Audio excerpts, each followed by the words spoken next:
Cruzando as Conversas. Oferecimento: Associação dos Oficiais da Brigada Militar, defendendo quem protege você. E Colombo, estruturas para eventos e também fretes e cargas. Muito boa noite. Nesta sexta-feira nós começamos mais um Cruzando as Conversas, hoje com chuva em Porto Alegre, e nós viemos para falar sobre vacinação em massa e economia. O aspecto da pandemia é um tema bastante recorrente nas nossas abordagens recentes e não poderia ser diferente, né? Nós temos que falar sobre todos os meandros de saúde pública, de vacinação e não abandonar as análises econômicas pelos impactos que a pandemia nos obriga a trazer como eixo de análise. O oferecimento do programa é a Associação dos Oficiais da Brigada Militar, defendendo quem protege você. E também Colombo, estruturas para eventos, agora com fretes e cargas. Nesta primeira parte do programa, nós recebemos aqui nos estúdios do Cruzando as Conversas a vereadora Mônica Leal. E por via link, nós teremos também o professor de Economia do INSPER e CEO da AED Consulting, o Thomas Conte, que estará conosco fazendo a avaliação destes dados, também trazendo todo um panorama de aspecto político e, é claro, econômico do tema principal do programa. Na segunda parte, nós contaremos também com o Luciano Zuff, que é sócio-diretor do Grupo São Pietro Saúde e mestre em Gestão de Negócios pela Unicinos. Temos também o contato com a vereadora Bruna Rodrigues, que, se conseguir, entrará ao vivo conosco, uma vez que está sem luz, né, por conta desta chuva que já bate em Porto Alegre. Uma chuvinha em Porto Alegre, já perdemos um pouco da capacidade das transmissões. Por isso, vereadora Mônica Leal, aqui nos estúdios conosco, não tem como dar errado. Seja bem-vinda, Mônica. Oi, boa noite, Thiago. Boa noite ao professor de Economia, Thomas. Thomas.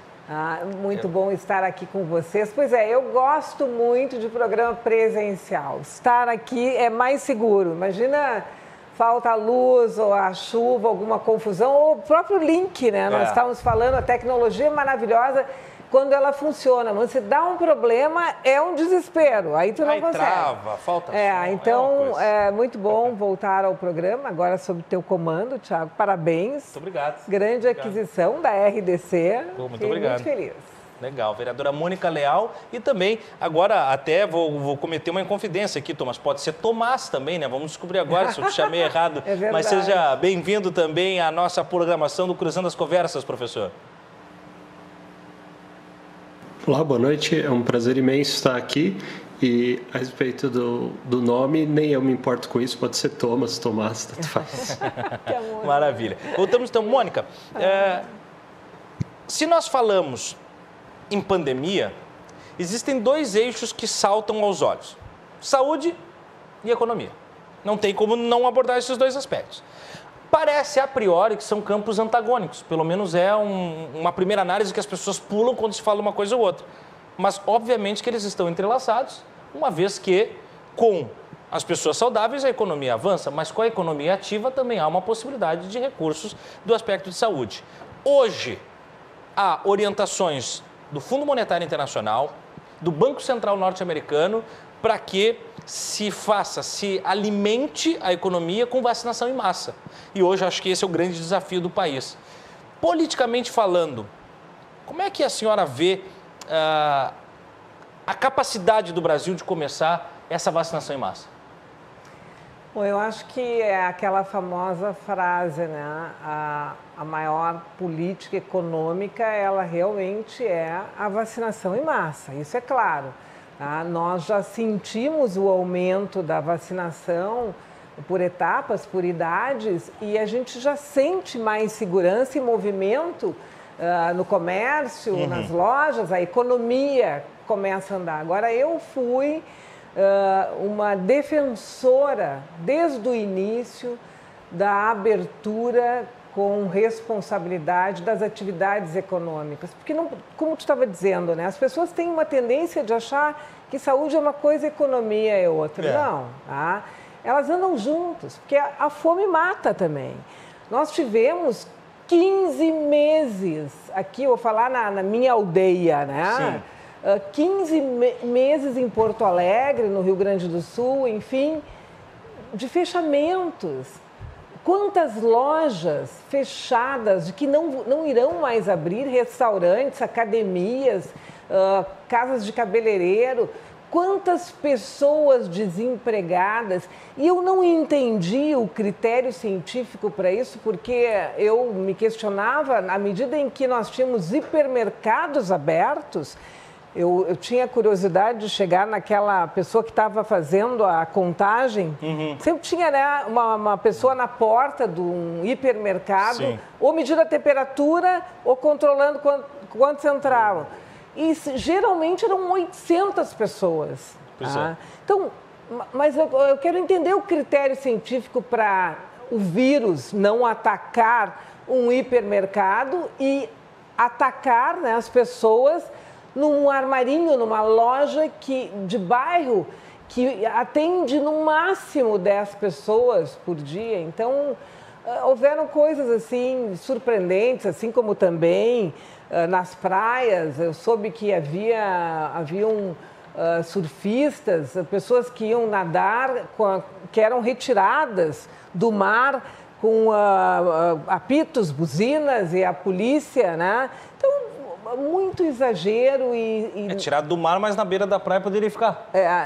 Na verdade tinha que caminhar, né? Entendi, não podia ficar parado, não podia sentar, né? O vírus, ele atacava as pessoas dentro do mar e sentado, mas não caminhando. Então, nas praças também, eu vi muitos exageros e, enfim, claro que é tudo novo, se erra, a gente compreende que não se tinha um manual, né, de como agir num vírus, numa pandemia, numa catástrofe que assolou o mundo, mas os resultados estão aí, né? Nós sabemos que aumentaram os números de pessoas nas esquinas. Hoje nós estamos vendo centenas de pessoas com cartazes: estou com fome, preciso de ajuda, estou desempregado. São crianças vendendo balas nas esquinas, são muitas pessoas. A diarista que leva a comida para a mesa da sua família, essa ficou desempregada. E não vamos longe também, as escolas. No mundo inteiro as escolas continuaram, e aqui no Rio Grande do Sul, falo do Brasil, na minha aldeia de novo, né? Nós tivemos escolas fechadas, quando nós sabemos que uma mãe que é arrimo de família, que é chefe de família, precisa deixar o seu filho com segurança. E vou mais longe, numa escola. Aquela criança vai muitas vezes para a escola para fazer a única alimentação que ela tem. Então, na minha opinião, houveram muitos excessos. Muito bem, palavras iniciais da vereadora Mônica Leal. E aí, trazendo o professor Tomás conosco, eu já penso os temas do Ministério da Economia, não só nas palavras do ministro Paulo Guedes, mas dos seus secretários, que têm sido enfáticos, constantes e até agora mais reticentes. Só nessa última semana foram 3 manifestações alertando, e aí me parece um pouco até pressionando talvez o Ministério da Saúde e todo o aparato que o Ministério da Saúde dispõe para a aceleração da vacinação em massa, mas deixando uma mensagem no ar, professor.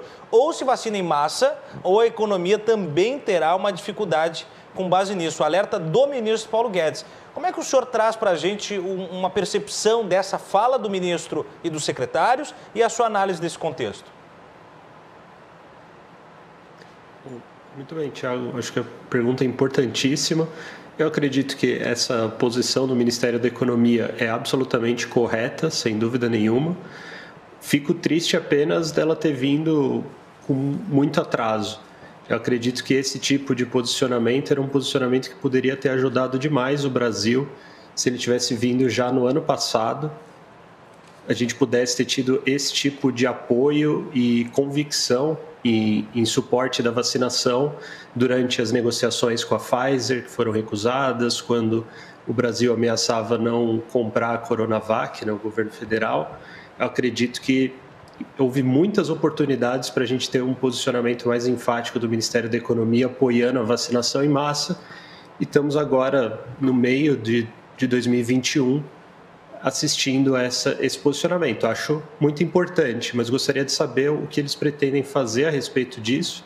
O Brasil finalmente comprou 100, agora 200 milhões de doses da vacina da Pfizer, mas ainda existe uma série de outras vacinas aprovadas no exterior que nós não temos acesso, e poderia ser feita uma movimentação para acelerar o ritmo de vacinação. No ritmo atual, nós estamos vacinando em média 800 mil pessoas por dia, o que pode parecer muito, mas na verdade coloca o país em mais de um ano até a gente conseguir completar a vacinação em massa de fato. É claro que antes disso a economia já vai assistir um otimismo maior, nós vamos conseguir ter alguma segurança antes disso, mas seria muito importante para o país se a gente conseguisse atingir a marca de 2 ou 3 milhões de vacinas aplicadas por dia, como os Estados Unidos mostrou que é possível fazer e como o histórico de vacinação do Brasil demonstra que nós somos capazes de fazer se existir vacinas, né? Muito bem. Vereadora, agora carregando a fala do professor Tomás em consonância com o manuseio de algumas percepções dos epidemiologistas, eu penso a palavra do Pedro Halal, ex-reitor da UFPEL, ele diz que para nós conseguirmos a vacinação em massa e até o final do ano, de fato, estrangular o grande apogeu da crise, seria necessária a vacinação de 1 milhão de pessoas por dia mínimo, que é algo que agora, inclusive, fala o professor Tomás. O site do Ministério da Saúde, apontou ontem, às 8h45 da noite, que receberam só a primeira dose um total de 56, 57 milhões de pessoas. O problema está no vácuo da segunda dose. Muitas pessoas tomaram a primeira e não estão tomando a segunda, ou por falta de dose ou por falta dessa comunicação. Politicamente falando, como operar essa trincheira para fazer com que os vacinados de primeira ordem recebam a segunda para que valha, porque só a primeira dose não tem grandes validades, e também, né, continuar aumentando o percentual de vacinados? Bom, eu te digo, na minha opinião, essa questão que aconteceu aqui no Rio Grande do Sul, aqui em Porto Alegre, de não ter vacinas para a segunda dose, deve-se à orientação do Ministério da Saúde. Porque desde o início ficou claro que a frase era: não guardem, tem vacina suficiente. Aplique. Usem, apliquem, façam a vacinação.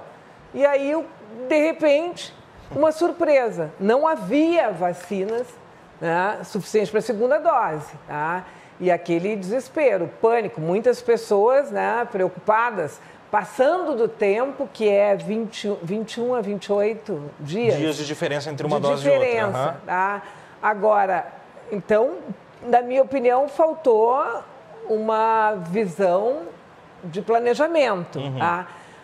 Mas uma coisa muito importante, deixar claro aqui em Porto Alegre, Porto Alegre tem tradição, o Rio Grande do Sul tem tradição na questão de vacinação. Tem equipes. Se tiver vacina, é facílimo fazer essa vacinação de rebanho, essa vacinação em massa. Agora, o que nós assistimos, e eu quero colocar aqui, como o Tomás falou, muito importante, eu concordo com ele, nós deveríamos ter iniciado essa vacinação lá atrás. Começou atrasado. Quanto tempo ele calculou? Se deliberou muito até a decisão inicial, tempo, né? Deu a pandemia, né? Se constatou a catástrofe do vírus. E depois tivemos variantes, várias, né? Cada uma pior do que a outra. Imediatamente a aquisição das vacinas. Então, a colocação dele, eu concordo, tá? Nós começamos atrasados e isso, é claro, que vai fazer com que o Brasil demore mais para fazer a vacinação em massa. Aí, professor, se nós pegarmos um case, gostaria de desdobrar ele, que é o case de Serrana, cidade satélite de Ribeirão Preto, no interior de São Paulo, e que é quase uma cidade de dormitório, mais ou menos como Canoas já foi de Porto Alegre. Hoje Canoas, né, já tem toda a sua estrutura, mas Serrana até poucos dias atrás ainda era essa cidade de dormitório. Aí serviu de base de um experimento chamado Projeto S, que foi comandado pelo Butantan e que imunizou quase 100% da população adulta, imunizou mais de 70% da população adulta, especialmente da taxa de trabalhadores. Isso fez com que houvesse, claro, não a totalidade de uma vacinação em massa, mas uma vacinação mais efetiva. O comércio voltou e isso gerou uma atração para as empresas e as indústrias de Ribeirão Preto, que ao invés de usar a cidade como dormitório, já começaram a transportar os seus negócios para lá. Como disse a vereadora Mônica agora, Porto Alegre tem tradição em vacina. Se Porto Alegre pegar as rédeas, tiverem as doses, pegar as rédeas e acelerar o seu processo de vacinação, pode acontecer um efeito parecido aqui na capital dos gaúchos? Bom, em tese, sim. Eu acredito que qualquer lugar que consiga uma vantagem no ritmo de vacinação vai enxergar benefícios econômicos muito significativos e isso vale, no caso, né, em termos de municípios, no caso do município de Serrana, que foi alvo desse experimento, mas isso vale também em nível de países. Então, os países que estão com o ritmo de vacinação mais rápido, eles certamente vão colher benefícios desse tipo também. Podem receber investimentos antes, o otimismo econômico vai aumentar mais rápido nesses países. Estamos assistindo, por exemplo, os Estados Unidos, né, que conseguiu fazer um ritmo de vacinação muito rápido, estão com dificuldade de contratar pessoas. A economia está crescendo tanto que você não encontra trabalhadores suficientes para uma série de postos de trabalho.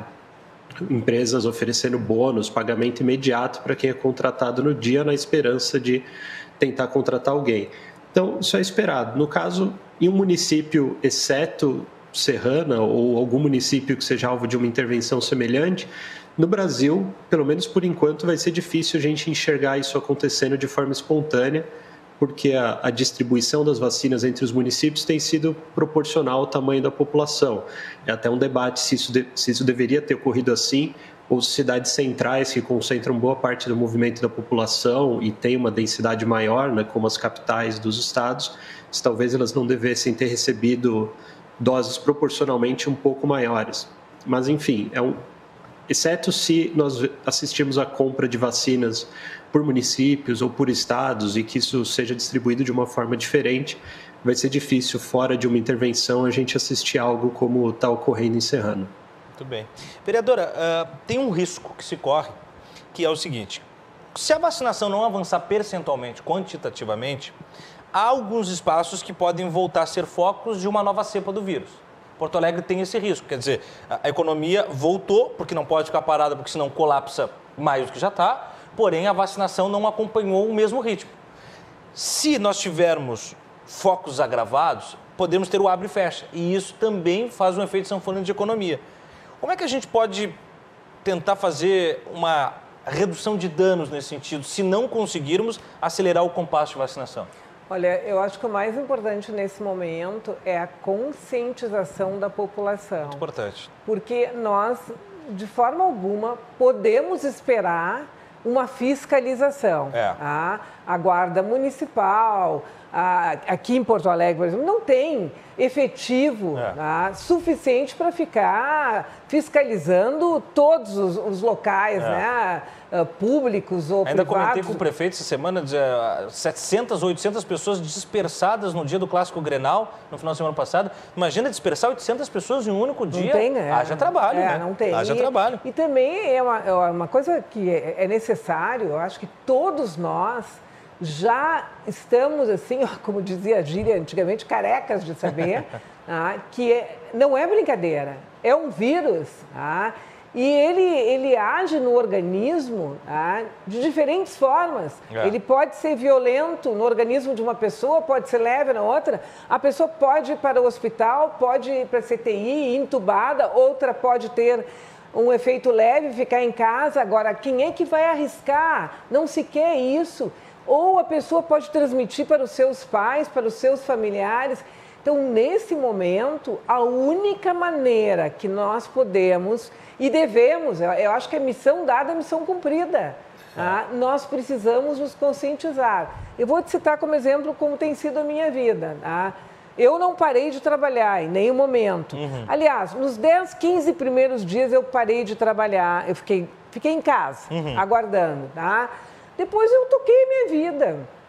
Não podia parar tudo. Agora, com cuidados, com máscara, com álcool gel, não aglomerando. Exato, então é isso que as pessoas têm que fazer. Dessa forma nós vamos ajudar. E aí, nesse sentido, vereadora, eu lembro uma vez, quando ainda era prefeito de Porto Alegre, o José Fortunati, e eu fui entrevistar ele da área do futebol, ele estava dentro da arena do Grêmio. Fortunati já nos prestigiou aqui desde que assumimos o programa. E eu lembro de ter sugerido para ele, talvez num tom impetuoso que não me não me era de competência, mas eu disse, prefeito, nós temos que criar uma cartilha de conscientização nas escolas municipais, nos níveis iniciais, uma cartilha de conscientização sobre postura em estádio de futebol. Uma coisa tem que ser aculturada. Naquela época eu peguei aquilo. Eu falo agora trazendo, né, para o aspecto legislativo com a senhora aqui, se nós não devemos ter, daqui um pouco a curto prazo, uma disciplina, um espaço escolar de conscientização sobre a pandemia com os pequenos no colégio. Se isso não é necessário que seja olhado com mais carinho. Eu vou te dizer que os pequenos... aula, né? Falo isso com tranquilidade, dão uma aula. Dão aula. Porque eu tenho 4 netos, sendo que a mais velha tem 11, depois tem 10, 8 e 4.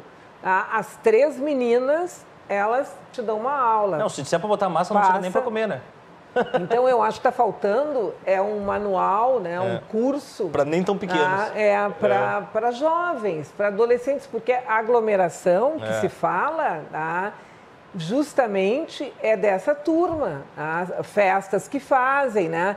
E outra coisa que é importante deixar aqui, Thiago, o comércio, desde o início, trabalhou respeitando rigorosamente os protocolos das autoridades de saúde. É verdade. Em qualquer lugar que tu ia, na entrada de um shopping, de uma loja, havia álcool gel, use máscara, mantenha a distância, chão marcado, né? Então, não dá para entender. Muitas vezes até quando o cliente se desliga, é a instituição ali que tem todas as demarcações que faz com que adestre, né? Eu vou te dizer assim, se eu fosse gestor, se eu fosse prefeito da cidade de Porto Alegre, governador do Rio Grande do Sul, nesse momento eu iria investir numa campanha publicitária de conscientização para que as pessoas tenham juízo, tenham responsabilidade, que está nessas pessoas, não é na guarda municipal, não esperem isso.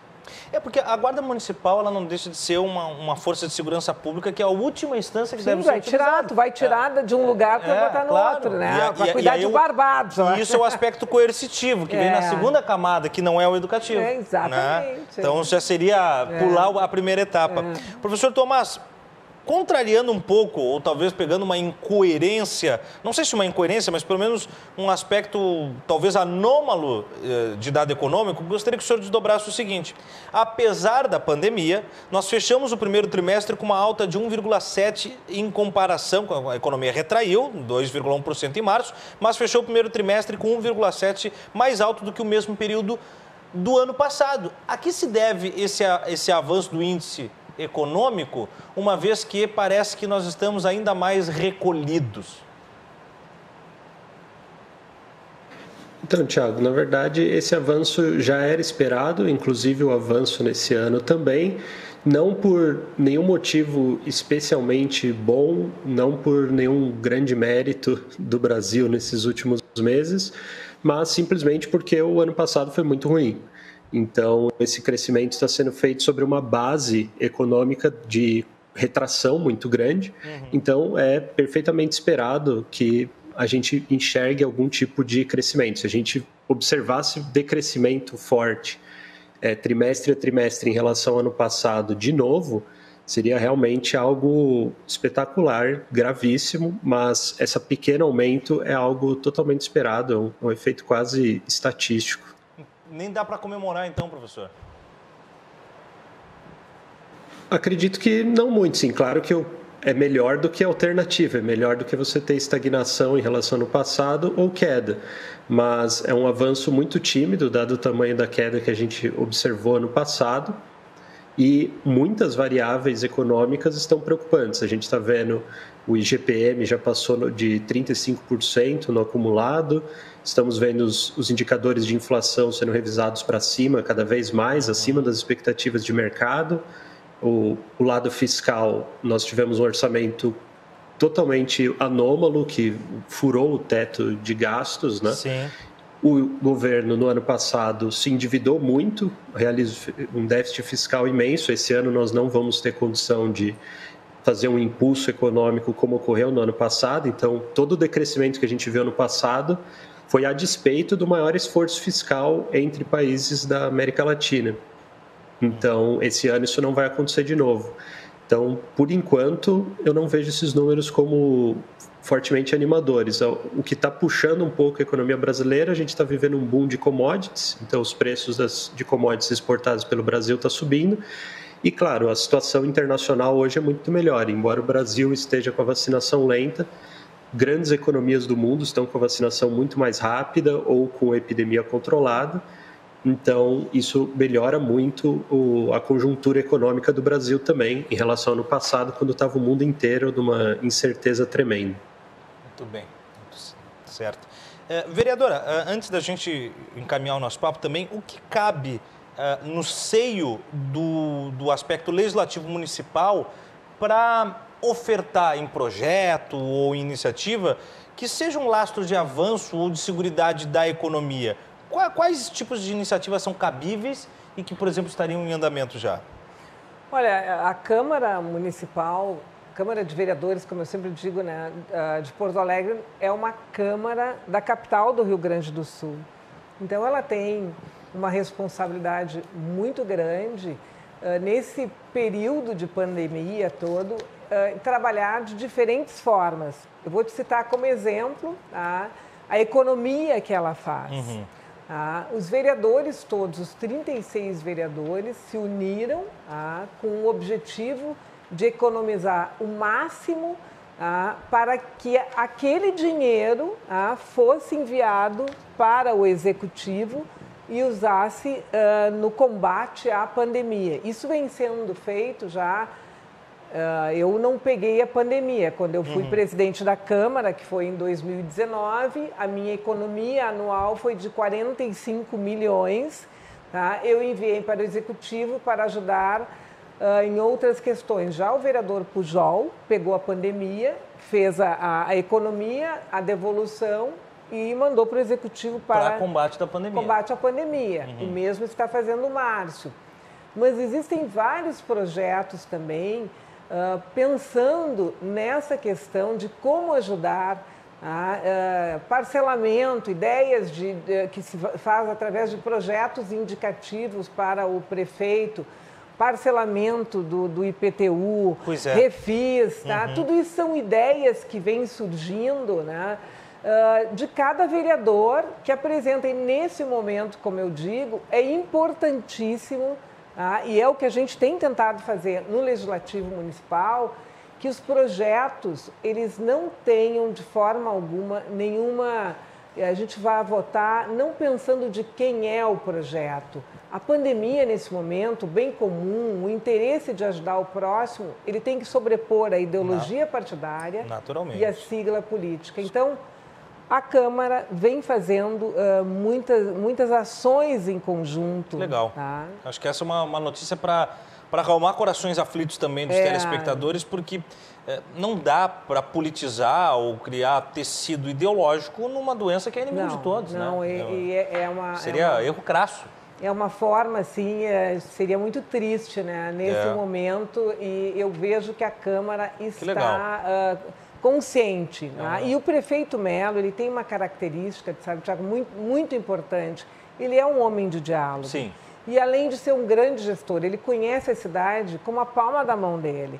Tá? Então, fica muito fácil. Nós temos também secretários que são ótimos gestores. Eu cito como exemplo aqui o Dr. Mauro Esparta, que está envolvidíssimo com a Secretaria da Saúde, tem o apoio do Fernando Ritter também.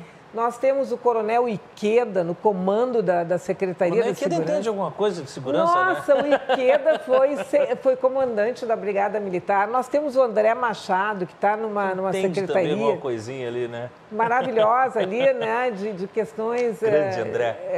Olha, está muito bom o governo em termos de Eu que venho do futebol direto, tá bom o time, né? Tá bom o time, tá bem escalado.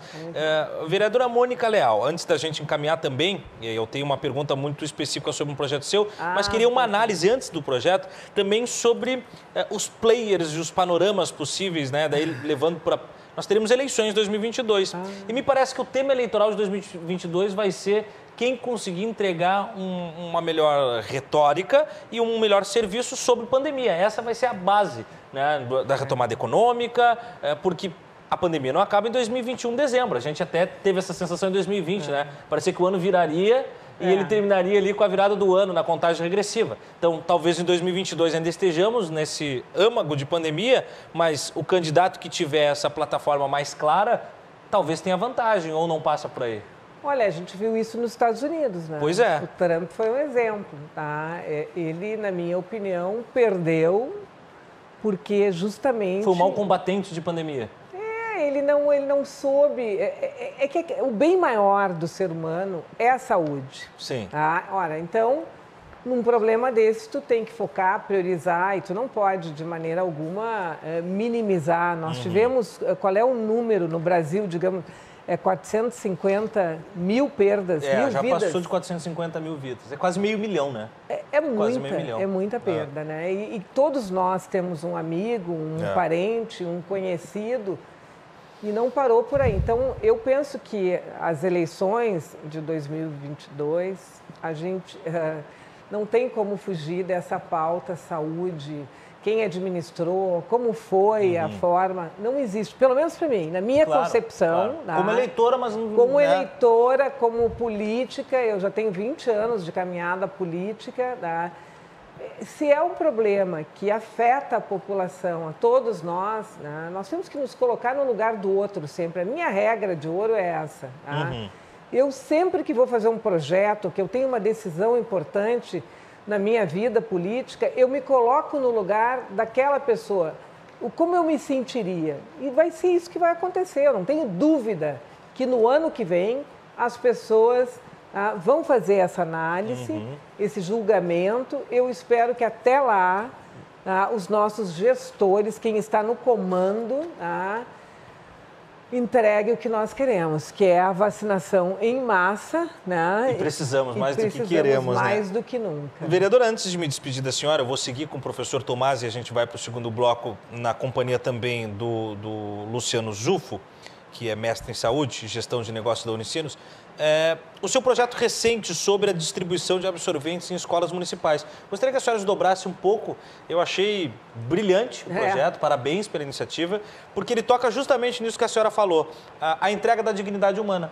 Exatamente. E todo o projeto, independente da seara que ele vai trabalhar, ele tem que ter esse prisma de entregar dignidade, por menor que seja, mais, talvez, não tangenciável para outros públicos, porque isso é um item tão básico para quem tem condições econômicas que passa desapercebido. Sim, a maioria das pessoas, elas nem se dão conta.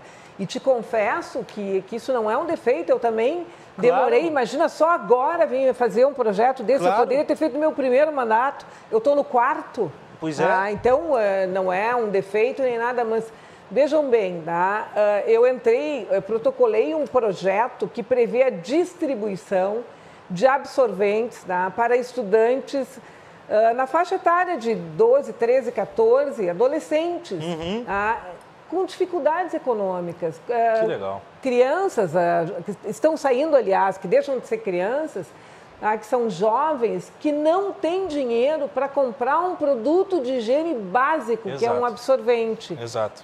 Então, eu logo fiz uma análise, fiz uma pesquisa, e é interessante aqui te dizer que uma das questões que mais me chamou a atenção, a higiene menstrual é definida pela Organização das Nações Unidas, a ONU, como uma questão de saúde pública e direitos humanos.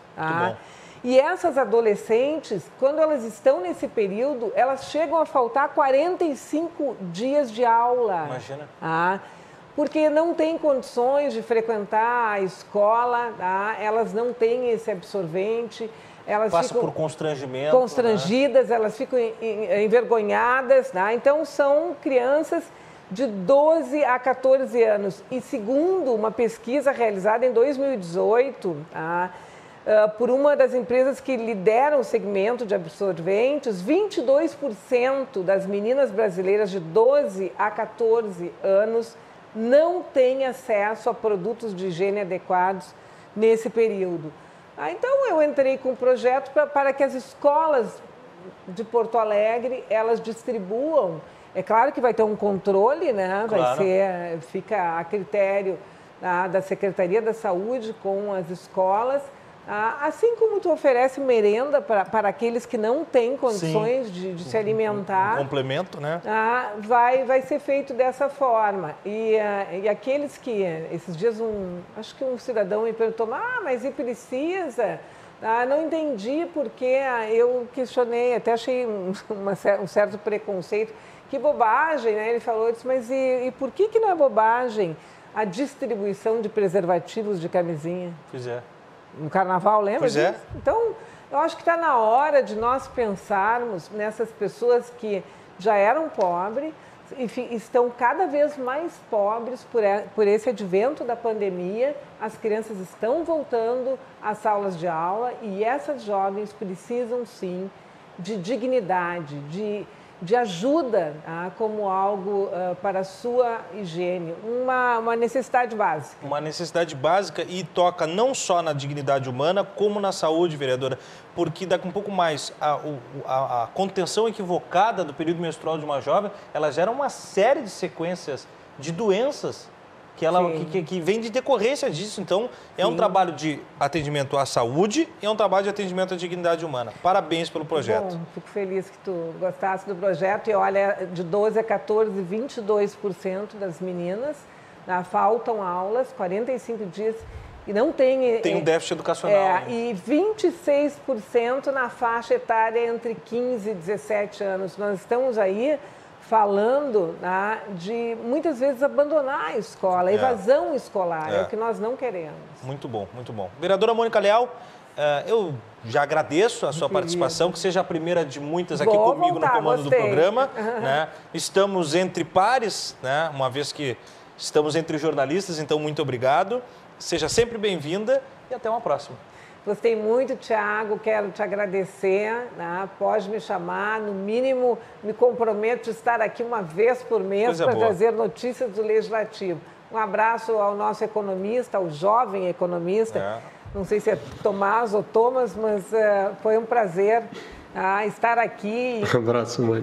E aprender com ele de economia, que é uma matéria que não é fácil, né? E ele tão jovem já domina. Não, e ele vai nos ajudar muito a elucidar a partir de agora. Depois do intervalo, nós voltamos com o Tomás Conte e também com o Luciano Zufo, sócio-diretor do Grupo São Pietro Saúde e mestre em Gestão e Negócios pela Unicinos. Já, não sai daí que a gente já volta.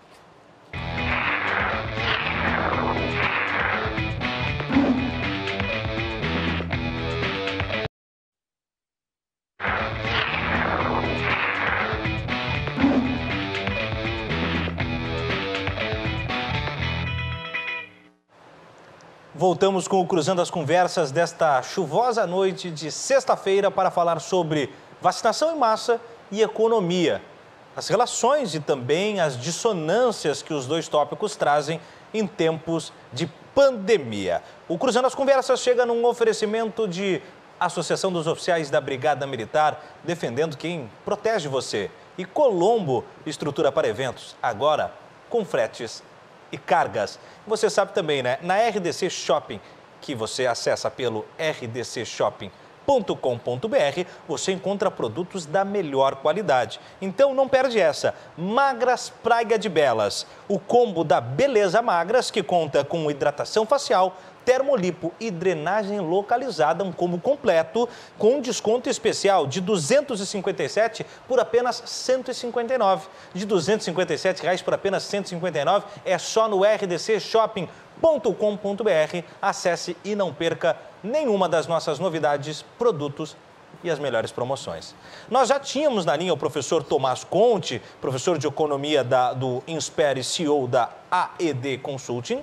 E agora nós recebemos para completar a nossa bancada deste segundo bloco o médico Dr. Luciano Zufo, que é sócio-diretor do Grupo São Pietro Saúde e também mestrando em gestão de negócios pela Unicinos. Eu vou estender muito boa noite ao Dr. Zufo e aí retomamos o nosso bate-papo com bastante qualidade, dois especialistas na área. Doutor, seja muito bem-vindo ao Cruzando as Conversas. Boa noite, Thiago. Muito obrigado pelo convite. Também queria dar uma boa noite para o Thomas. É uma honra para mim poder estar participando aqui com vocês. A honra é nossa. Antes de voltar com o professor Conte, eu já vou lhe perguntar de imediato. Os dados que nós debatemos na primeira parte do programa, doutor, são evidentemente todos eles voltados para a vacinação em massa. Há uma canalização e que é óbvia, ululante, que quanto mais nós vacinarmos, mais nós teremos a retenção do avanço do vírus, né, um estrangulamento de novas cepas e tal. Mas, efetivamente falando, o senhor vê que é possível, com o contingente de vacinas, com o contingente médico de aplicação, uma vacinação com mais de 1 milhão de pessoas dia? Bom, Tiago, a gente chegou a ter agora, acho que no mês passado, um dia que a gente conseguiu fazer 1 milhão de vacinas, né? Mas a gente sabe que, infelizmente, a gente tem, para a gente poder acessar as vacinas, nós temos que ter a disponibilidade delas. E isso está sendo um problema, porque se a gente for analisar os dados, a gente vê que há um problema de produção, porque as IFAs que vêm do exterior teve problema nessa logística. Houve todo o que já foi falado no primeiro quadro, que houve atrasos lá no ano passado, digamos assim, na organização desse plano, e isso impacta diretamente em tudo que nós estamos discutindo. Porque se você não tem vacina disponível, você pode ter a rede de aplicação muito bem estruturada, mas ela não vai dar o suporte e a gente não vai ter os números que esperamos para sermos efetivos nessa vacinação. Muito bom. Tá aí as palavras iniciais do Dr. Zufo conosco. Voltamos então, professor Conte. Nós vamos botar na tela, eu vou pedir para a produção já botar um gráfico, sobre cálculo efetivo da vacinação sobre o avanço do PIB, e que traz diversos itens elencados sobre PIB, sobre o PCA, sobre o IGP. Eu vou pedir que o senhor traga uma análise e discrimine para a gente os dados, tanto com a relação do que tange o ano vigente, que é 2021, quanto o próximo ano, 2022, já numa projeção macroeconômica. A palavra está com o senhor, professor. Fique à vontade para desdobrar para a gente os dados apontados na tela. Muito bem, queria só antes de começar a falar, dar uma boa noite para o Dr. Luciano Zufo. A questão da recuperação econômica, como eu comentei na primeira parte do bloco, mas para quem não estava presente, era esperado uma recuperação econômica, no caso do Brasil, independentemente de detalhes da nossa resposta à pandemia ou da trajetória dele esse ano. A gente teve uma queda econômica muito grande ano passado e o cenário internacional das principais economias do mundo ano passado era muito ruim. Então, é apenas natural que esse ano, com um cenário internacional muito melhor e partindo de uma base econômica menor, a gente registrasse esse crescimento. O que está em jogo nesse ritmo da vacinação, que o Brasil está em 50º, né, posição 50 no mundo, comparando com a taxa de vacinação, doses por cada 100 habitantes, e a recuperação econômica. A gente pode pegar, por exemplo, o que a gente viu recentemente na União Europeia. A União Europeia estava com a vacinação bastante lenta, então começaram atrasados, né? O ritmo da vacinação demorou para engatar na maior parte dos países da União Europeia, e a previsão deles de crescimento econômico até ali fevereiro, mais ou menos fevereiro, março, estava em 3,5%, algo parecido com o que a gente tem aí para... Eles conseguiram acelerar bastante o ritmo da vacinação, agora a maior parte dos países europeus já está com taxas de vacinação bem mais altas que o Brasil, e houve revisões nessa projeção de crescimento econômico na União Europeia de 3,5% para 4,5%. Você vai falar, bom, é um impacto pequeno, é só um ponto percentual de crescimento do PIB. Uhum.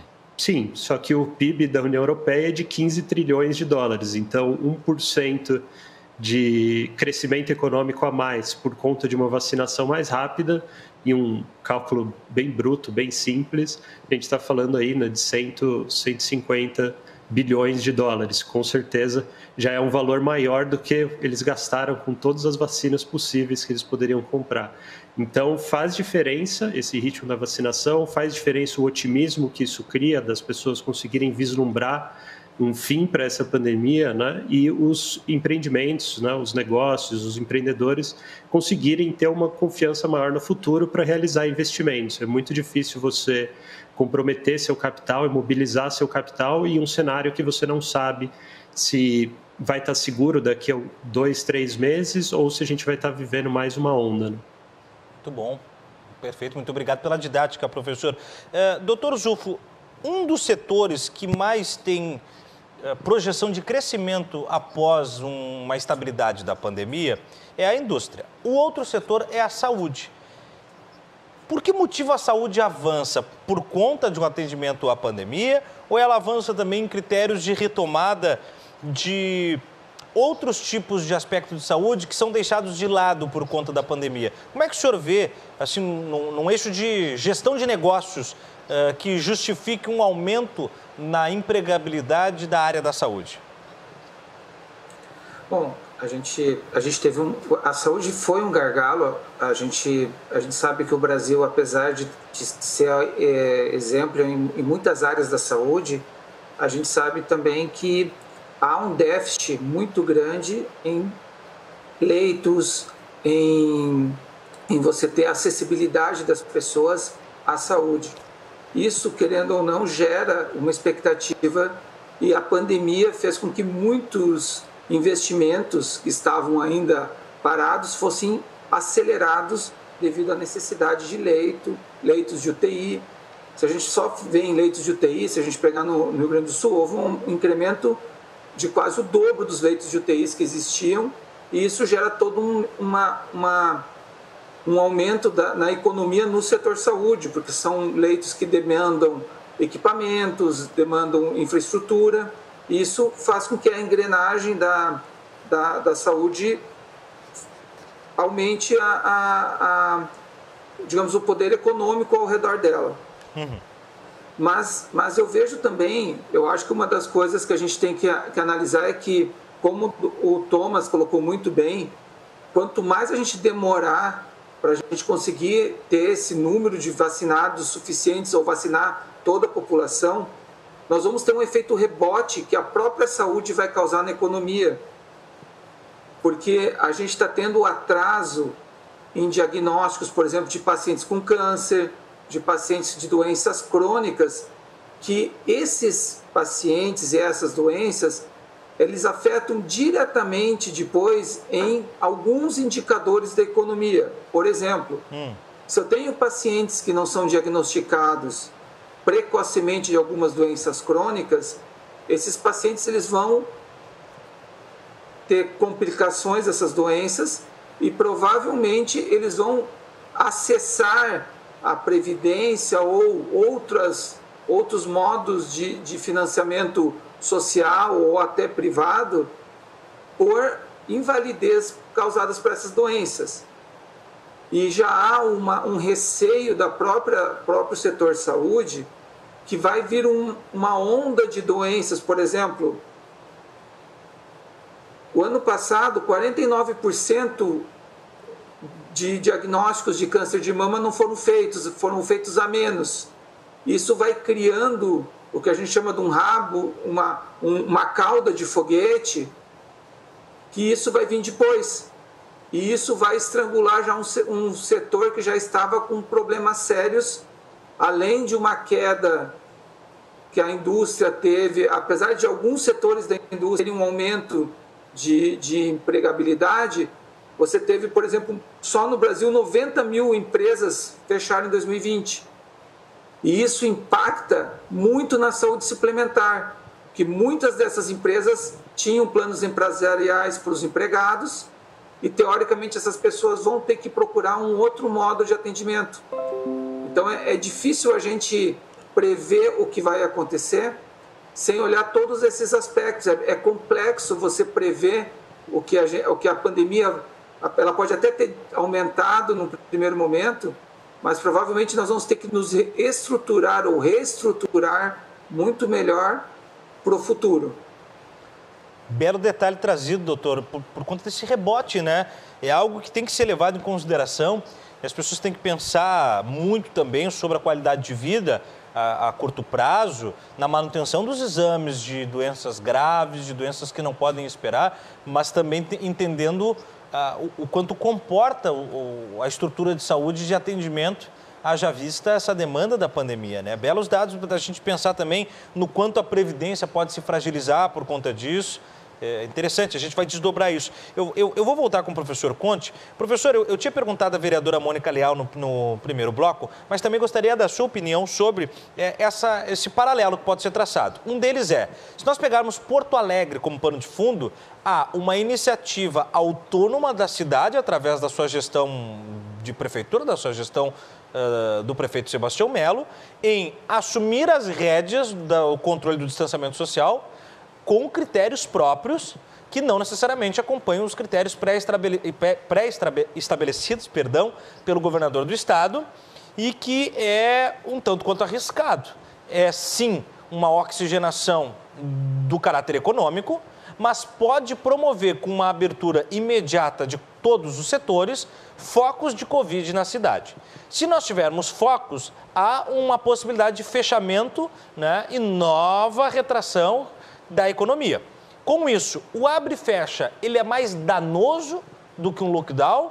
Ou, homeopaticamente, o abre e fecha, se acontecer por novas cepas e focos, ele ainda assim é mais fácil de manusear no que tange a economia? Então, Thiago, excelente pergunta e eu peço desculpas aqui que a resposta que eu gostaria de dar para essa pergunta acho que não caberia muito no tempo, é um tema complexo e precisaria passar por algumas coisas, alguns detalhes. Mas eu não conheço os detalhes de como que está o plano de Porto Alegre em específico, tá? Então, o que eu posso comentar sobre esse tema de forma geral é que essas tentativas de reabertura que estão acontecendo agora, a gente está fazendo uma aposta, né? Toda a gestão da pandemia é uma gestão de risco que a gente está fazendo. A aposta que está sendo feita é que a curva de contágio está em declínio e ela vai continuar em declínio. E que, eventualmente, medidas que nós fizermos, junto com a vacinação, não vão ter força suficiente para, eventualmente, gerar uma terceira onda. Então, existe o risco dessa terceira onda aparecer. Por que esse risco existe? Se nós olharmos como que está a média móvel de óbitos de Covid, né, atualmente, nos últimos 8 dias, essa média móvel já deixou de cair. Ela vinha em queda, mas ela estabilizou, já faz 8 dias, em 2.000 mortes por dia. Para a gente ter isso como referência, isso é o dobro do que essa média móvel de óbitos teve nos piores momentos do ano passado. A gente passou o ano passado inteiro praticamente sem ter a média móvel acima de... Tivemos um sinal trancado do professor Conte. De óbitos. O senhor pode só recuperar a sua última fala que trancou o sinal, professor? Desculpe. Então, o que eu estava comentando é que essa média móvel, né, de 2.000 mortes por dia, que a gente já está nos últimos 8 dias, ou seja, ela parou de cair, ela é 2 vezes maior do que a gente registrou nos piores momentos do ano passado. No ano passado, nós não tivemos em nenhum momento algo próximo de uma média móvel de 2.000 óbitos por dia. A gente chegou ali, por volta de 1.000 foi o máximo. Então, me parece que a gente naturalizou essa quantidade de óbitos. O Brasil está aceitando que isso é um número razoável e está apostando que nessa recuperação, junto com a nossa vacinação, não vai haver uma terceira onda. Eu fico um pouco preocupado com isso. Eu acredito que essa é uma estratégia bastante arriscada, tendo em vista o que a gente viu acontecer no Chile, que é um país que está vacinando muito mais rápido que o Brasil, e viu um surto, né, uma nova onda aparecer em meio a uma vacinação muito mais rápida que a nossa. Em Seychelles, que é uma ilha pequenininha, que é um dos países que, por ser pequeno, conseguiu vacinar muito mais rápido que outros e vacinou com a Coronavac. Eles estão vendo uma nova onda de casos aparecer, claro, com menos óbitos e internações por conta da vacinação, mas ainda assim uma nova onda apareceu lá. E o Brasil, nós não temos um percentual muito grande de pessoas, né, que adquiriram imunidade naturalmente e a vacinação também não está especialmente rápida. Então, é uma decisão muito arriscada. Eu acho que é isso que eu posso dizer sem conhecer os detalhes do que está acontecendo em Porto Alegre. A gente está fazendo uma aposta que pode sim dar errado, e eu acho que se esses riscos fossem comunicados para a população, seria muito melhor, porque as pessoas poderiam, pelo menos, se precaver. Da forma como está acontecendo, muita gente acha que o pior já ficou para trás e que não há mais riscos pela frente. E quebra de expectativa é algo que pode ser muito ruim para a economia, inclusive pior do que você ter uma trajetória eventualmente um pouco menor, mas que seja estável no longo prazo. Muito bom.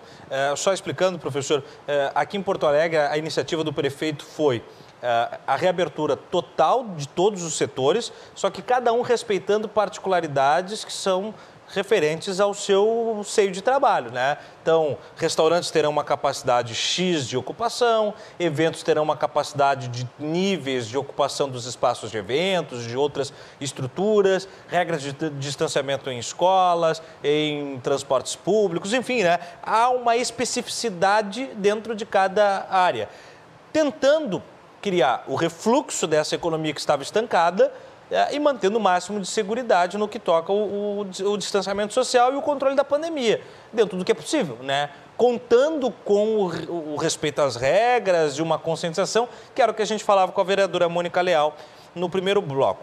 Voltando ao doutor Zufo, doutor, dentro da fala do professor Conte, ele usa um termo, que daí é talvez o termo que esteja separando por uma corda dois ministros que hoje precisam do outro, mas parecem que estão bastante esticados, que é ministro Marcelo Queiroga de Saúde, ministro Paulo Guedes de Economia. As pautas saúde e economia se tornaram faces de uma moeda diferente, quando na verdade são faces de uma mesma moeda, quando esta moeda é a pandemia. Então ele pergunta, a palavra usada pelo professor é um otimismo econômico. Como fazer que esse otimismo não seja a corda bamba entre uma vacinação que não alcança aquilo que deve e uma economia que precisa acelerar de maneira emergente? É muito bem colocado, Thiago. Como o Thomas falou, a gente tem otimismo econômico, mas aí se a gente voltar no primeiro bloco que vocês estavam discutindo, nós temos que criar uma conscientização social, né? Porque se a gente for analisar, a maior parte das contaminações, elas não ocorrem dentro do que a gente pode chamar de coração econômico, que são as empresas, que são os locais de trabalho. E o maior exemplo nós tivemos aqui no Rio Grande do Sul, que a segunda onda que veio, ela veio logo após grandes festas em que as pessoas não estavam nem trabalhando, elas não estavam tendo conscientização do que estavam fazendo e não se cuidaram.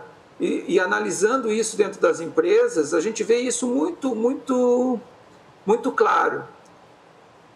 As pessoas elas não se contaminam no trabalho. Elas se contaminam a maior parte das vezes no final de semana, quando elas relaxam e acham que que a contaminação não vai acontecer.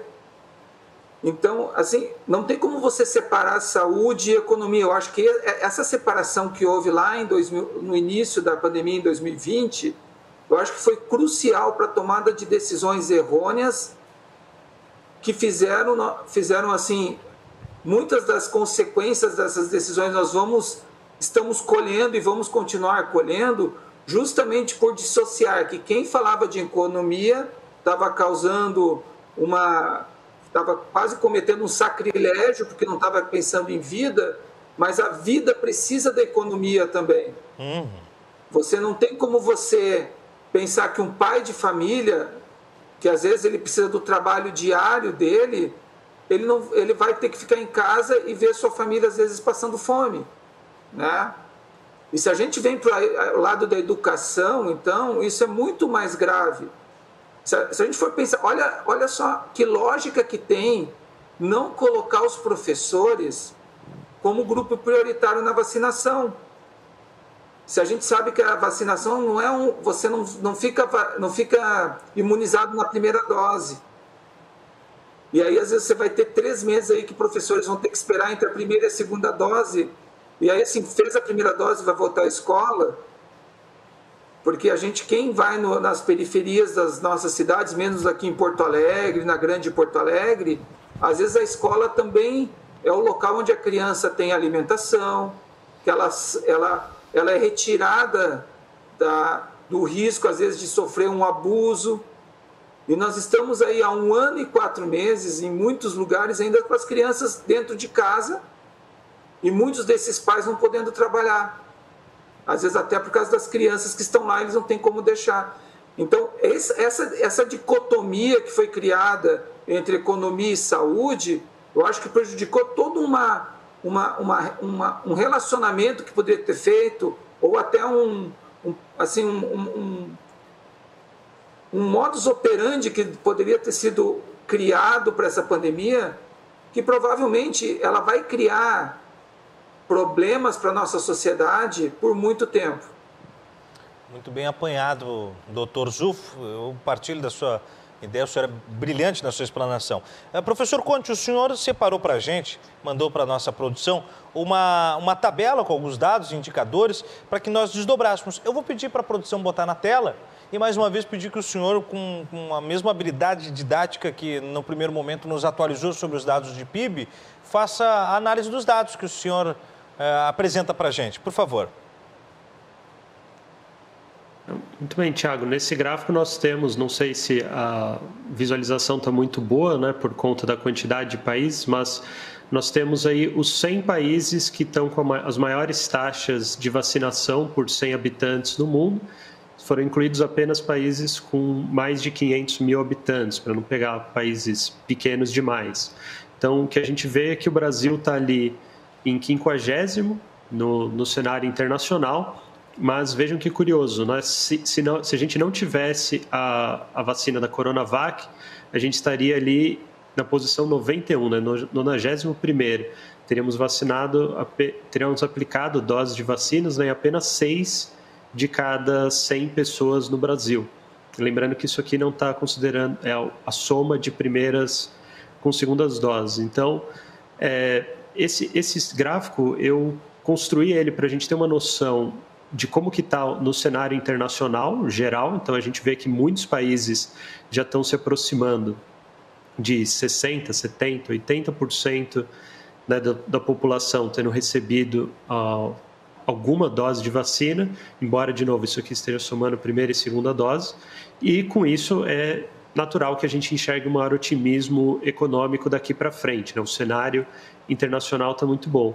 A dificuldade que nós temos aqui no Brasil foi do preparo para essa vacinação em massa, né? Nós tivemos sistematicamente uma subestimação de quanto tempo duraria essa pandemia e quão grave ela seria. Se a gente voltar lá no fim do ano passado, ali em dezembro mesmo, fim de novembro e dezembro, a gente teve inclusive um dos principais secretários do Ministério da Economia, Adolfo Saxida, falando que não haveria segunda onda da Covid no Brasil. Naquela época, o Brasil rejeitou de novo acordos com a Pfizer, né, continuou rejeitando até recentemente, e nós assistimos a essa terrível segunda onda, né, provocou um massacre sem precedentes no Brasil, e agora nós estamos de novo, né, acreditando que não vai acontecer de novo. Eu espero que não aconteça, ninguém torce por isso, né, pelo amor de Deus, mas de novo a gente está contando com a sorte. Enquanto, repito, existem vacinas aprovadas no exterior que o Brasil não comprou e que não tentou trazer para cá. Por que nós não estamos tentando fazer algum acordo com a Moderna? Por que nós não estamos tentando, né, trazer talvez a Novavax aqui para o Brasil? Existem possibilidades, existem laboratórios que nós ainda não contratamos nenhuma vacina. A Sinopharm também, outra vacina chinesa, nós não buscamos tentar trazê-la para cá. Por quê?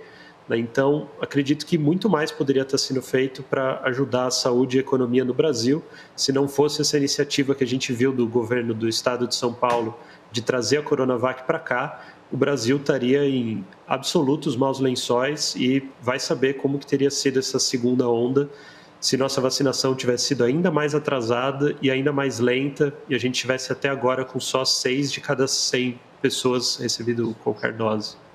Dando ainda uma cobertura aos seus dados, professor, tem até o pessoal comenta E as informações, especialmente nesse tempo de era de pós-verdade, vão se acavalando e o Brasil fica oscilando num ranking de vacinação, mas nós temos dados oficiais aqui trazidos pela Valor Econômico, revista de referência, né? O Brasil é o 15º país com maior índice de vacinação aplicadas a cada 100 habitantes, ficando atrás de países desenvolvidos quase todos e de países, inclusive, emergentes, como a Turquia e o Marrocos. É um freio de mão puxado, né? Ao mesmo passo que, se nós pegarmos no paralelo da mesma matéria, os Estados Unidos, que operou uma vacinação rápida, teve uma reabertura e um aquecimento e uma retomada de economia. Em compensação, a Indonésia, que tem uma imunização lenta, tem revisão de baixos índices econômicos e uma previsão muito negativa, o que parece óbvio. Então, quer dizer, não adianta ter o otimismo, por isso eu fiz a pergunta a vocês, se nós não cumprirmos a rigor os critérios que fazem com que as melhores economias desenvolvam os melhores resultados, professor.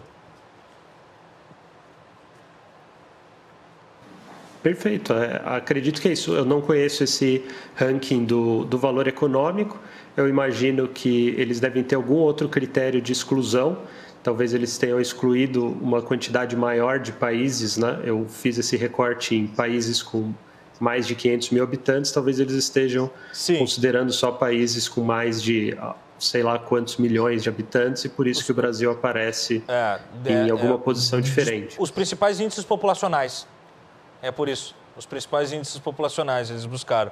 E aí, claro, mudando o índice. Mas, de qualquer maneira, eu fico nessa abordagem com o senhor e com o Dr. Zufo sobre essa possibilidade de incremento de economia num cenário que não é nem um pouco otimista para essa projeção. Doutor, voltando então a um outro tipo de panorama, nós falamos sobre dois eixos que podem fomentar a economia. O senhor deu um detalhe interessante sobre a Previdência, agora, e sobre exames, enfim, que precisam dessa retomada e atendimento. Agora eu pergunto, a curto espaço de tempo, como é que o Brasil escapa, economicamente falando, dessas garras de um problema trazido pela pandemia, sem a tomada de decisão, que foi palavra de ordem usada pelo professor Conte, a tomada de decisão dos ministérios e sem uma certeza de que não haverá terceira onda, sem uma certeza de que não haverá o efeito sanfona do abre e fecha e sem ter experimentado um lockdown, por exemplo? Tiago, o professor Thomas falou uma coisa muito importante, eu acho que isso tem que ser levado em conta. Primeiro, só para contextualizar o que você acabou de perguntar, eu acho que a gente teve um grande problema aqui no Brasil, que foi de planejamento operacional, desde o começo da pandemia. Nós não temos um eixo que seja, digamos assim, um alicerce do que precisa ser feito, tanto em termos de saúde quanto em termos econômicos. A gente tem, assim, cada um vai tomando uma decisão em cima de dados, você não tem indicadores precisos, você tem alguns indicadores que nos dão alguma ideia, mas se você analisar o que foi feito e o que está dando resultado, a gente está, eu acho que, para sendo bem sincero, a gente vive um Grenal dentro dessa pandemia, né? Ou seja, muitos querem ter razão e não Grenal tem, sem vencedor, hein, doutor? Sem vencedor, com certeza. E aí, dentro disso, vem um dado que o professor Thomas falou, é que a gente está vendo que não há diminuição, mesmo com o aumento da vacinação, nos últimos meses, nos últimos dias, da média móvel tanto de mortes, e há um aumento na média móvel de casos, se a gente for analisar os gráficos. E isso é preocupante, porque se a gente for ver o gráfico, como a gente vê em economia a longo prazo, há uma tendência nessas duas médias móveis de subida.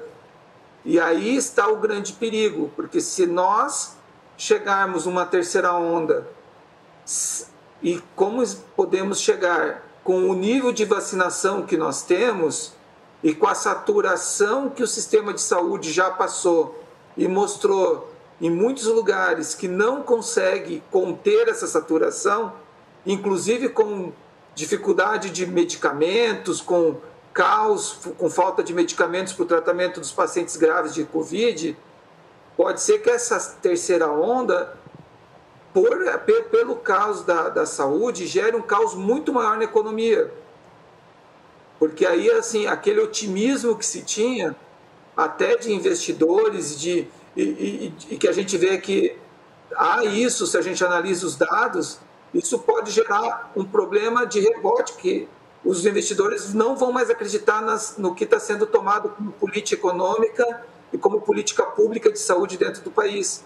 E isso pode ser catastrófico até o final do ano. Não sei se o professor Thomas concorda com essas palavras, ele tem muito mais propriedade do que eu para falar sobre isso. A palavra é sua, professor. Eu concordo com o doutor Luciano, sim. Eu acho que o risco que nós estamos correndo é esse. E, assim, são decisões. Na economia, a gente está acostumado a lidar com trade-offs e com trade-offs difíceis.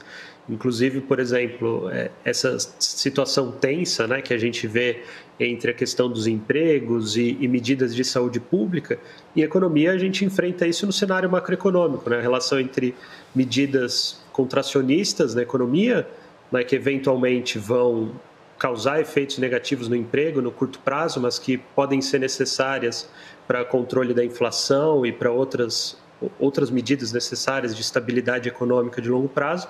A gente enfrenta esses trade-offs. Então, assim, estamos fazendo uma decisão que poderia ser uma decisão consciente, ainda que arriscada, né, comunicando à população de, olha, estamos apostando nisso, que isso vai acontecer. Dentro dessa aposta, existe um risco real dessa terceira onda, e se nós não nos alinharmos, né, não nos coordenarmos, não tomarmos medidas preventivas de forma mais responsável possível, em nível individual, social, esse risco provavelmente vai acontecer. A gente vai estar fazendo uma aposta cada vez mais arriscada. Então, o que eu fico extremamente preocupado é ver que, embora nós estejamos fazendo essa escolha, que é uma escolha arriscada, isso está sendo comunicado para a população dessa forma de um otimismo muito ingênuo, de uma coisa meio de colocar panos quentes e achar que basta todo mundo ficar confiante e voltar ao normal, que esse vírus vai sumir sozinho. Mas isso é muito perigoso, porque os agentes econômicos reagem aos incentivos, né? A gente ensina isso em economia, né? As pessoas reagem aos incentivos. Se você está passando para as pessoas, reiterando para elas que está tudo bem, que já pode voltar as coisas ao normal, você está criando uma profecia autorrealizável. As pessoas não vão tomar tanto cuidado, porque elas acham que já está tudo bem. Então, eu acho que essa forma irresponsável de tomar uma decisão que poderia ser uma decisão consciente e até uma boa decisão, né, de tentar fazer essa recuperação econômica acontecer agora, ela se desdobra em algumas medidas que não estão sendo feitas. Então, pega, por exemplo, o uso de máscaras. Até agora, o Brasil não passou nenhuma mensagem oficial para as pessoas melhorarem a qualidade das máscaras que elas estão usando. Assim que começaram a aparecer as novas variantes da Covid no fim de dezembro e janeiro, a União Europeia, até os Estados Unidos, mudaram a comunicação pública que eles tinham sobre o uso de máscaras para as pessoas usarem máscaras cirúrgicas ou máscaras padrão PFF2, N95, para proteger de um vírus mais transmissível. Lá no começo do ano passado, isso não foi possível porque existia um gargalo de produção. Você não tinha máscaras nesses equipamentos de proteção individual, nem para abastecer a demanda do setor de saúde. Mas a oferta se expandiu muito nesse último 1 ano e meio. Agora a gente tem as exportações dessas máscaras se normalizaram. Então agora seria plenamente possível a gente ter uma política pública de distribuição e de uso de melhores máscaras. A gente está falando de máscaras que podem custar a partir de R$ 1,50 você tem acesso e elas podem proteger, né, reduzir as chances de contágio em até 90% ou mais, segundo alguns estudos aí mostraram. E a gente não está fazendo uma política pública dessa, que custa R$ 2,00 por pessoa, R$ 10,00 por pessoa. Então, na minha opinião, isso mostra que, embora a gente esteja tomando uma decisão arriscada, a comunicação não está sendo boa e a nossa estratégia não está sendo responsável. Não estou dizendo que necessariamente isso vai dar errado, mas a gente podia estar fazendo a mesma coisa que estamos fazendo agora, reduzindo em muito as chances dessa terceira onda acontecer. E não estamos fazendo isso. É, muito bem lembrado, professor. Inclusive, me chama a atenção desse aculturamento de que essa máscara de melhor qualidade, ela seria, de fato, cara, né? O que não condiz. E aí, realmente, a palavra de ordem do senhor é comunicação, né? Comunicação pública, ela também salva vidas, ou especialmente em termos de pandemias, na era pré-vacina. Hoje nós já vivemos um momento de vacina. Vacinação já é uma realidade, mas quando estávamos ainda em testagem das vacinas e aprovação ou não, a informação é que era a principal responsável. Ela ainda a é e será ainda responsável mesmo depois da maior parcela da população estar vacinada. Doutor Zufo, a gente falava ali, o senhor falou sobre rebote, a gente falou sobre investidores. Deixa eu perguntar num campo mais econômico também. O senhor acredita que pode existir, como consequência, como efeito colateral da pandemia, um imposto advindo da realidade da pandemia?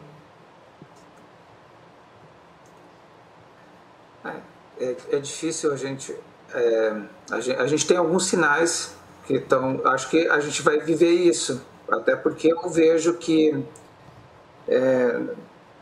assim, o que a gente analisa friamente é que vai chegar uma hora que a gente não vai ter mais recurso do jeito que está indo e infelizmente no Brasil a única forma que eles politicamente resolvem as coisas é com imposto. Então acho que sim, há uma possibilidade. Acho que o professor Thomas consegue nos responder isso com maior propriedade.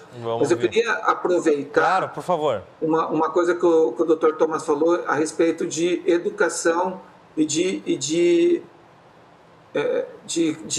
estratégias de saúde. E aí vem outras coisas que a gente não viu, que a gente já viu que foi errado lá no começo e não estamos ainda fazendo, que é testagem em massa, controle dos contaminados. As pessoas hoje você vê que fazem um teste e continuam livremente, às vezes, contaminando, e isso faz com que a gente tenha uma disseminação mais rápida. Então, isso que o professor Thomas colocou, eu acho fundamental. Essa falha de comunicação, tanto do setor saúde, da parte da população entender o que é usar uma máscara corretamente. Se você sai na rua, você vê um monte de gente com as pessoas com máscara, com o nariz de fora. Você vê pessoas, uma organização social, até em transporte público. Por que a gente tem que continuar todas as empresas abrindo na mesma hora? Por que não pode se fazer um escalonamento, já que é possível isso, de abertura, para você diluir o número de pessoas dentro do transporte público? É meio irracional isso, a gente fala, tem que ficar em casa, e aí você vai 6 horas na plataforma do Transurb, está todo mundo, um monte de gente lá, todo mundo um em cima do outro para ir para casa. Então, assim, são coisas tão simples que aí você começa a perder o racional e a racionalidade das pessoas frente ao perigo da pandemia. Porque se a pessoa falar, olha, eu estou indo trabalhar e está tudo igual, todo mundo um em cima do outro, como que é perigoso isso? Né? Então, eu acho que são pequenas coisas estratégicas que se a gente for analisar lá de 2020, de março de 2020 até agora, não foi feito. Fechar por fechar não resolve o problema. Se a gente for ver o que é lockdown, lockdown é você fechar tudo. Você fechar e aí ficar supermercado aberto, que aí você vai às 10 horas da manhã, você tem mais pessoas idosas dentro do supermercado do que pessoas que precisavam estar, porque eles vão lá para passear, porque eles acham que... Né, e é uma realidade que eu acho que muitos que estão nos ouvindo, Sim, que foram no momento que foi mais forte, acontecia isso, não adianta. Você fazer lockdown quando você já está colapsado na saúde, não adianta. Se a gente analisar o que aconteceu epidemiologicamente, quando você já está com um pico de transmissão muito alto, você já disseminou esse vírus para muitas pessoas. O lockdown serve para você barrar a disseminação, não para você barrar a doença. Então, estratégias... E nesse caso, o senhor disse que, por exemplo, depois que o boi foi com as cordas, não haveria do porquê o lockdown. Se não se fizesse no primeiro momento, não há por que se fazer depois, seria isso? Seria recurso lá atrás. Então, assim, o lockdown só se justifica para você diminuir transmissão, não para você diminuir pessoas graves, porque depois que você tem um pico de transmissão muito alto, você não vai conseguir barrar com o lockdown o número de pessoas que estão ficando doentes, porque você já transmitiu para todo mundo. Então, o que a gente viu? Quando os hospitais estavam colapsados, você já teve toda a transmissão, vinha a política de fechar tudo. E aí você não vê resultado, né? Você continua vendo mortes. E se a gente analisar os gráficos do ano passado e desse ano, é isso. E eu acho que a mensagem que tem que ficar é assim, dentro das empresas, assim, eu acho que o comércio, as indústrias, o setor produtivo, ele se preparou para a pandemia, ele segue regras. Tanto é que você vai nos restaurantes hoje, as mesas estão separadas, há todo um cuidado. Então, assim, é muito difícil nesse ambiente preparado você ter transmissão em massa. Mas, aonde você não tem preparo, onde você não tem estratégia, é aí que ocorre o grande perigo. E a gente teve muitos sinais disso durante o ano passado. E jogar toda a culpa da pandemia no comércio, no setor econômico, produtivo, é muito errado. Eu acho que teve outros setores, que não vem ao caso a gente discutir agora, que foram muito mais culpados do que o comércio, o setor produtivo. E quem sabe a gente vai pagar muito caro tudo isso que foi feito com o setor produtivo, as indústrias, principalmente lá no começo do ano passado, e que ainda alguns acham que fechar empresas, fazer lockdown sem sentido, vai resolver o problema da pandemia, enquanto as pessoas continuam caminhando sem máscara na rua ou usando uma máscara que não tem efetividade nenhuma. É a palavra de ordem dos nossos dois convidados, nos remete a aculturamento, né? Me lembra muito, doutor Zufo, professor Conte, de quando, né, o mundo, mas especialmente o Brasil, também recebe, num primeiro impacto, a transmissão em massa de um então desconhecido vírus da AIDS, né? E aí, então, passa por estratégias de governo, ou de Estado, melhor dizendo, necessariamente a educação, o aculturamento sobre a necessidade do uso do preservativo, sobre o entendimento da doença, para o controle dessa disseminação, que é o que não ocorre agora. Então, vocês são perfeitos e brilhantes aí no que poderia estancar a curto prazo. Não é que vai ocupar a demanda necessária da vacina, mas vai ajudar a andar lado a lado com essa morosidade dos índices de vacinação, para que se tivesse o comércio aberto. Muito bom. Nós vamos continuar falando sobre isso, mas a gente vai para um rápido intervalo agora. Voltaremos com o professor Tomás Conte e com o doutor Luciano Zufo para a gente falar mais sobre vacinação em massa e economia. Aqui no Cruzando as Conversas, já já.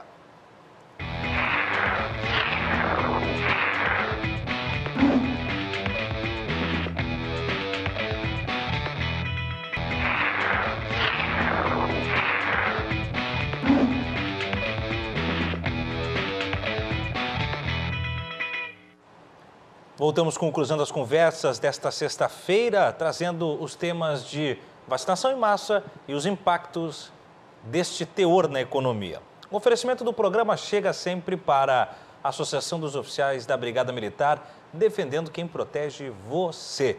E também Colombo, estruturas para eventos, agora com fretes e cargas. Nós recebemos na primeira parte do programa o professor em economia do INSPER e CEO da AED Consulting, Tomás Conte, e também a vereadora Mônica Leal, que atua na Câmara de Vereadores, de Porto Alegre. E agora, na segunda etapa, o médico Luciano Zufo, que é sócio-diretor do Grupo São Pietro Saúde e mestrando em gestão de negócios pela Unicinos, que faz companhia ao professor Conte, que nos acompanha na análise de dados e também no entendimento, né, do atual cenário e contexto pandêmico. Eu volto com o professor Conte. Professor, o senhor chegou a falar um pouco sobre a relação com o mercado internacional, o estrangeiro. Nós tivemos a debandada no seio industrial e de alguns eixos importantes de comércio. Mas como é que hoje o senhor percebe que o mercado internacional vê o Brasil com essa morosidade da saída da pandemia? O senhor vê que a falta de confiança realmente impacta ou o mercado está, de fato, adormecido, esperando melhora no mundo inteiro? Então, Thiago, eu sempre tenho dificuldade de responder o que o mercado pensa, né? Eu nunca conversei com o mercado, então não sei exatamente o que está acontecendo lá.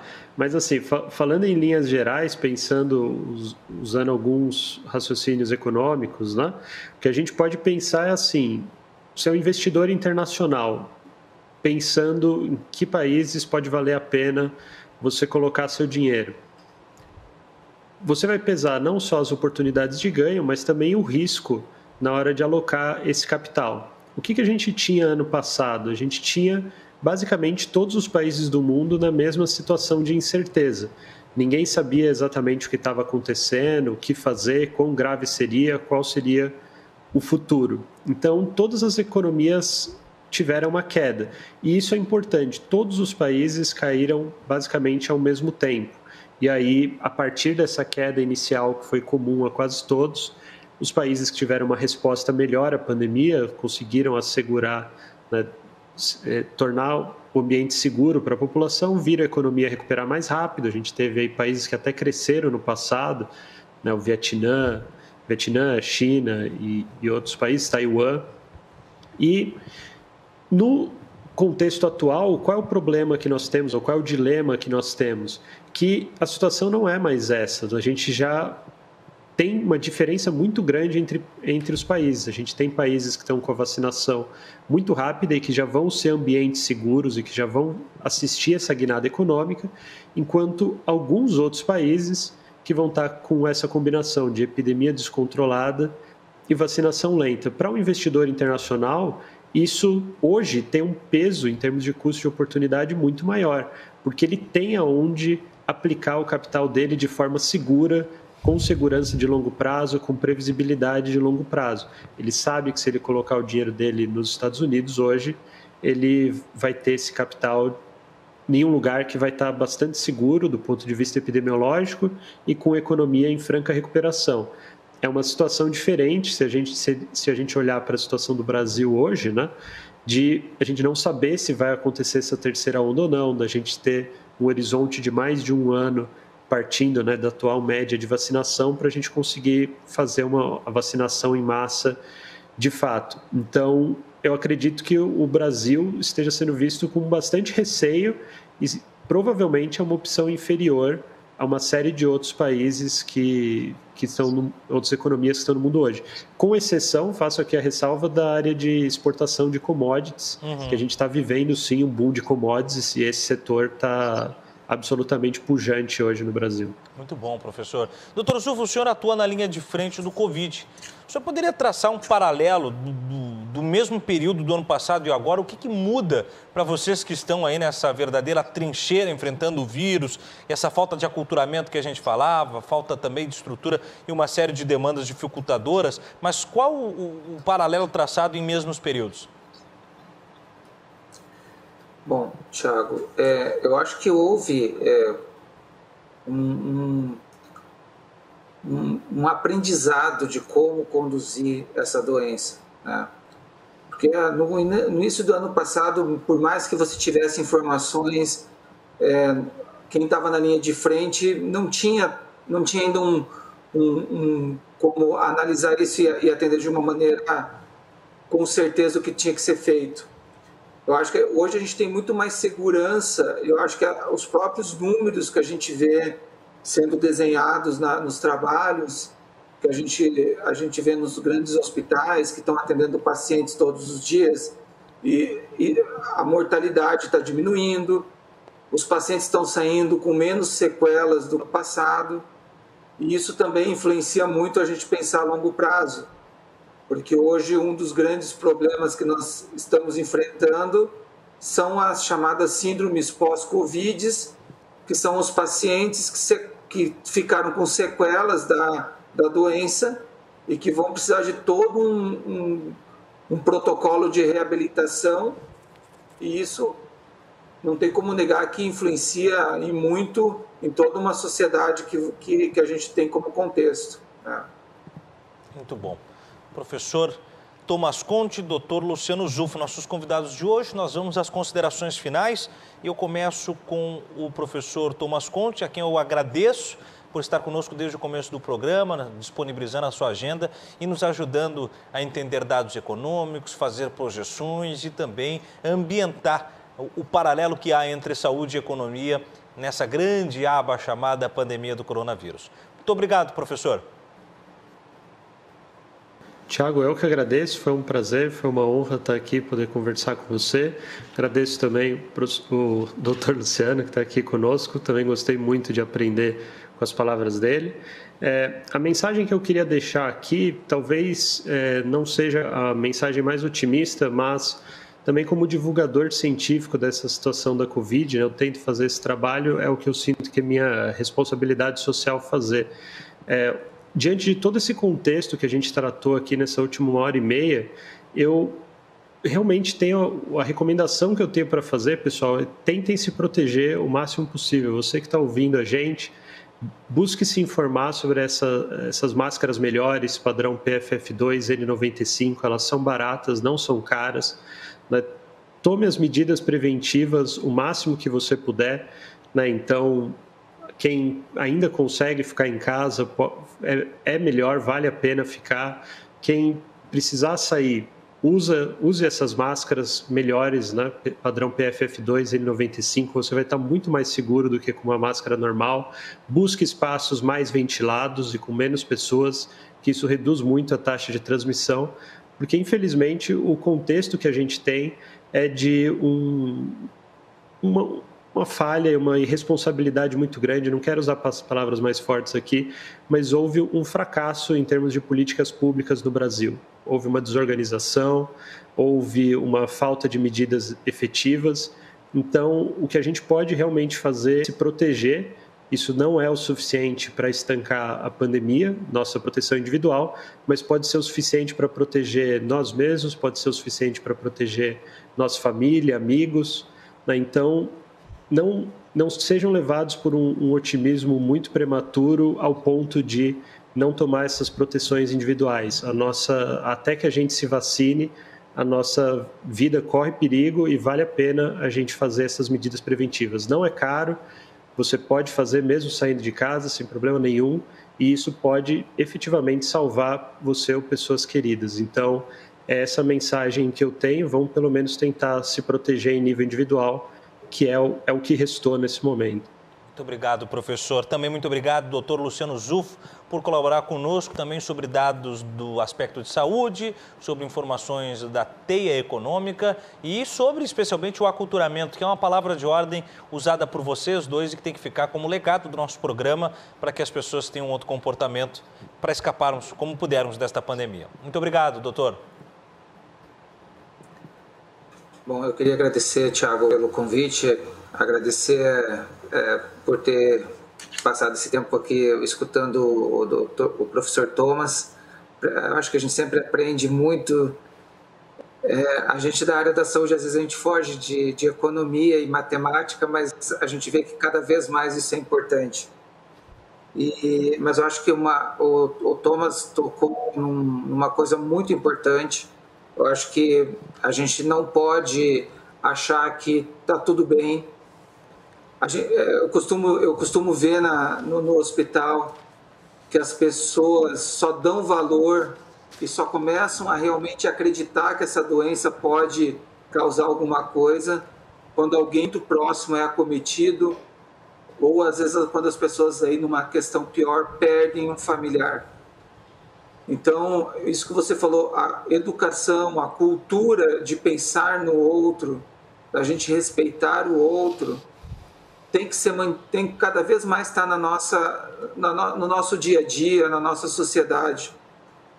Eu acho que se a gente mantiver um pensamento de o que eu posso fazer de melhor para o próximo, o que está ao meu lado, a gente vai conseguir melhorar muito essas condições que nós estamos vivendo. Porque o resultado que nós estamos vendo em questão de pandemia nada mais é do que a falta do amor ao próximo, de respeito ao próximo. Porque você não usar máscara, você não tentar manter um distanciamento, você não se respeitar dentro de tudo que já é de conhecido dentro da pandemia, nada mais é de você não respeitar o teu próximo. E a mensagem que eu queria dizer, não deixe alguém da sua família, às vezes até falecer ou perder a vida, para você se conscientizar disso. Usar máscara, distanciamento social, usar álcool em gel. Eu acho que a coisa são mensagens que nós temos que manter aqui e as pessoas têm que ter como o dogma agora neste momento. E acrescentar só uma coisa ao que o Dr. Thomas também falou a respeito. A vacina não é garantia de que a gente vai estar livre de pegar a doença. Sim. Ela diminui a chance de você ter os casos graves da doença. E aí está a importância da cultura, da gente manter a prevenção o máximo que a gente puder. Muito bom. Mais uma vez eu agradeço a oportunidade, Tiago. Muito obrigado, doutor. E fico à disposição. E muito obrigado aí pelo período que a gente passou junto. Eu agradeço. Doutor Luciano Zufo, professor Tomás Conte, vereadora Mônica Leal, nossos convidados desta sexta-feira. O Cruzando vai ficando por aqui e na segunda-feira nós voltamos para falar sobre a Lei Geral de Proteção de Dados, a LGPD, e também stalking, crimes digitais e investigação. Não perca, hein? É segunda-feira, 10 da noite, aqui na RDC TV. O Rio Grande se conecta aqui.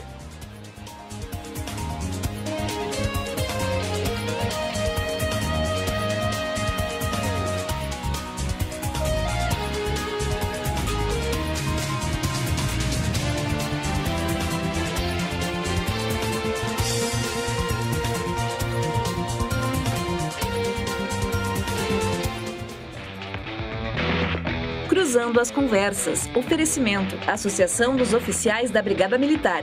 Defendendo quem protege você. E Colombo. Estruturas para eventos e também fretes e cargas.